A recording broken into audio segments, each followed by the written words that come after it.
ನಮ್ಮ GSDP-ಗೂ ಮತ್ತು ನಮ್ಮ ಬಡ್ಜೆಟ್ಗೂ ಏನು ರಿಲೇಷನ್ ಇದೆ ಅಂತ, ಎಷ್ಟು ಪರ್ಸೆಂಟೇಜ್ ಇದೆ ಅಂತ ನಾವು ಪರ್ಸೆಂಟೇಜ್ ನೋಡಿದಾಗ ನಮ್ಗೆ ಗೊತ್ತಾಗಿದ್ದು, ಈಗ ನಮ್ಮ ಕರ್ನಾಟಕ ರಾಜ್ಯದ ಬಡ್ಜೆಟ್ 13.35% ಮಾತ್ರ.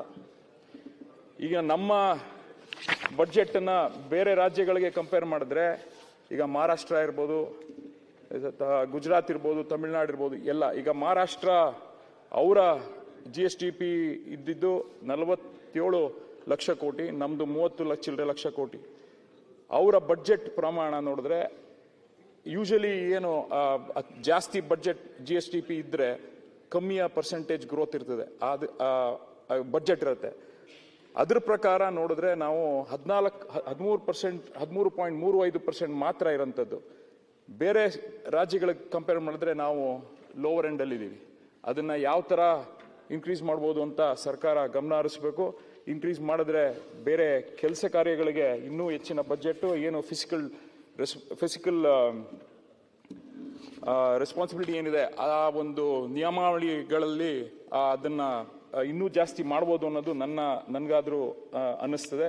ಅದನ್ನು ದಯವಿಟ್ಟು ನಿಮ್ಮ ಮೂಲಕ ಸರ್ಕಾರಕ್ಕೆ ಆಗ್ರಹ ಮಾಡೋದೇನೆಂದರೆ ಅದನ್ನು ಗಮನ ಹರಿಸಬೇಕು ಅಂತ ಕೇಳ್ಕೊಳ್ತೀನಿ.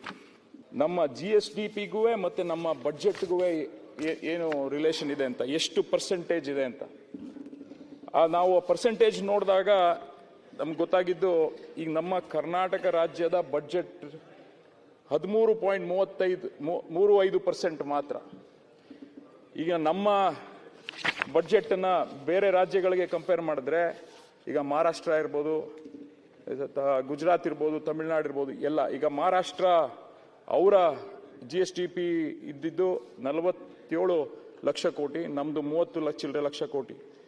ಅವರ ಬಡ್ಜೆಟ್ ಪ್ರಮಾಣ ನೋಡಿದ್ರೆ, ಯೂಶಲಿ ಏನು ಜಾಸ್ತಿ ಬಡ್ಜೆಟ್ GSDP ಇದ್ದರೆ ಕಮ್ಮಿಯ ಪರ್ಸೆಂಟೇಜ್ ಗ್ರೋತ್ ಇರ್ತದೆ, ಅದು ಬಡ್ಜೆಟ್ ಇರುತ್ತೆ.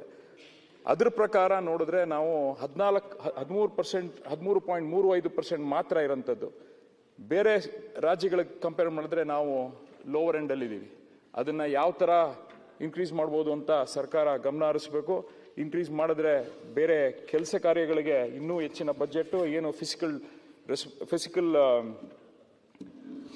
ರೆಸ್ಪಾನ್ಸಿಬಿಲಿಟಿ ಏನಿದೆ ಆ ಒಂದು ನಿಯಮಾವಳಿಗಳಲ್ಲಿ ಅದನ್ನು ಇನ್ನೂ ಜಾಸ್ತಿ ಮಾಡ್ಬೋದು ಅನ್ನೋದು ನನಗಾದರೂ ಅನ್ನಿಸ್ತದೆ. ಅದನ್ನು ದಯವಿಟ್ಟು ನಿಮ್ಮ ಮೂಲಕ ಸರ್ಕಾರಕ್ಕೆ ಆಗ್ರಹ ಮಾಡೋದೇನೆಂದರೆ ಅದನ್ನು ಗಮನ ಹರಿಸಬೇಕು ಅಂತ ಕೇಳ್ಕೊಳ್ತೀನಿ.